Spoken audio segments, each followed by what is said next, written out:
My friends, pause for a moment and imagine this deeply. If today you closed your eyes and left this world forever, what would truly happen? Would your soul still watch over your children? Would that mother, who held her child with such love, continue to protect him even after death? Would the husband or wife, who walked hand in hand through the journey of life, still remain unseen by each other's side? Take a second and ask yourself, if your loved ones left you today, would you want them to completely disappear? Or would you hope their love still touches you from beyond? Today, we are going to lift the veil from this great mystery. And together, we will explore what Paramhansa Yogananda revealed about the soul, death, and reincarnation. Truths that echo across all religions and even touch modern science. But before we begin, if you are new to our channel Divya Antar, make sure to subscribe right now. Because here we share spiritual wisdom, Yogananda's timeless teachings, and secrets that can truly transform your life. And in the comments, type these words: sparkles, peace, and light sparkles. Because when you write and read these words, you invite peace into your own heart and spread light to others around the world. Now, let us begin. Yogananda once said, "The body may die, but the soul never dies." Death is not destruction. It is simply a change, a transition, a doorway. Just as we take off old clothes and wear new ones, the soul lays aside the body and continues its eternal journey. But here's the question that touches us all. Does the soul return to visit its loved ones? Yogananda explained, right after death, the soul often lingers near the people and places it loved most. Why? Because the bonds of love and attachment are strong. Think about it. A mother who gave birth to her child, can she instantly leave him forever? No. Love holds her close. Yogananda said, attachment pulls the soul back into Earth's atmosphere. That is why so many people feel the presence of their departed loved ones. In a dream, in a sudden fragrance, in the quiet sense that someone unseen is standing nearby. And maybe you've had such a moment too. A time when you suddenly felt a hand on your shoulder, or smelled your grandmother's favorite perfume, even though nobody else was in the room. These are not accidents. They are gentle whispers from the soul. Let me share with you a story. A woman lost her husband.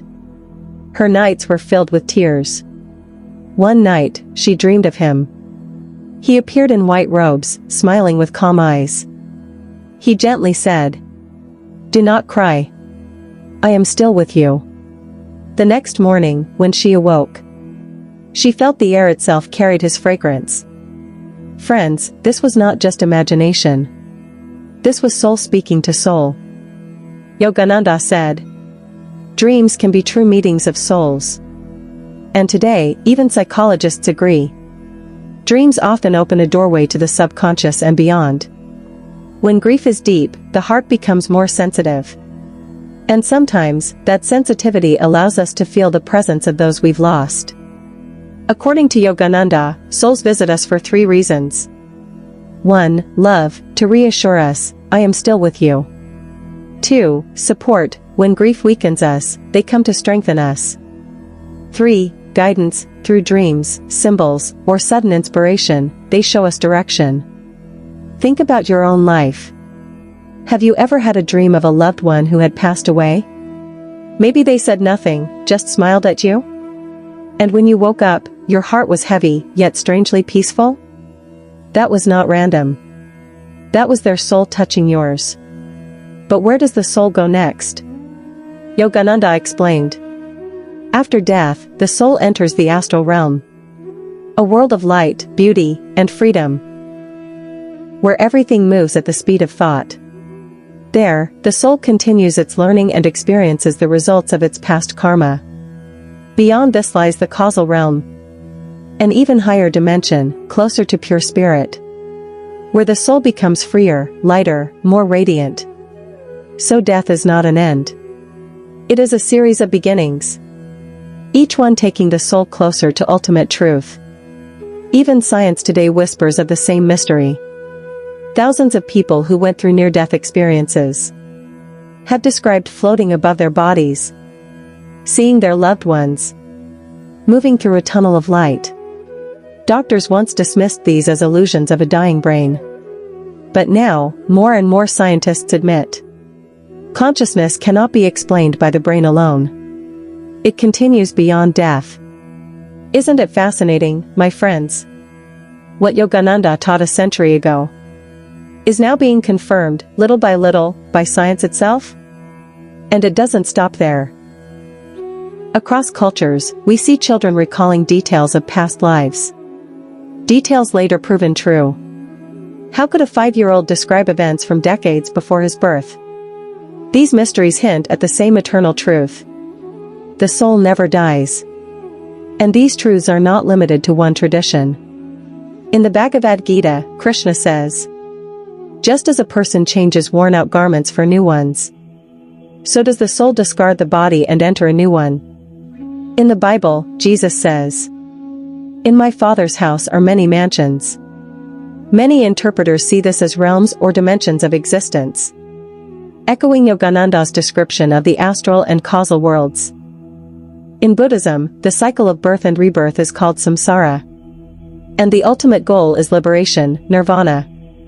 Across cultures and faiths, the message is the same. The soul is immortal. So how can we connect with our loved ones beyond the veil? Yogananda gave a simple yet profound answer: meditation. He said, if you truly want to feel the presence of your dear ones, enter the silence within. When we sit in meditation, when the restless waves of thought grow still, a doorway opens between this world and the higher worlds.